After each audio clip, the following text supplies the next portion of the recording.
لكن ست رغد لم تجيبيني على سؤالي. تفضل.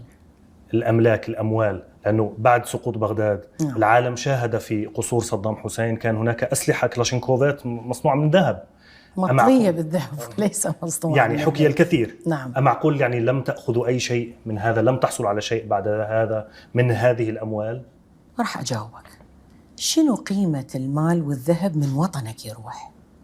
أنت راح أهم من المال والذهب. أكيد المال والذهب اليوم موجود، ممكن باكر مو موجود، ممكن اليوم ما موجود بكرة يكون موجود. لكن أنتم عائلة بحاجة إلى مصاريف، بحاجة إلى عيش كريم. نعم. يعني أنتم بحاجة إلى يعني دعم مادي، احنا بمعية الدول العربية، احنا ما تركنا. لم تأخذوا شيء معنا. الدول العربية ما يتركون خواتهم، احنا أهلهم وهم أهلنا، ما راح يتركونا للأقدار.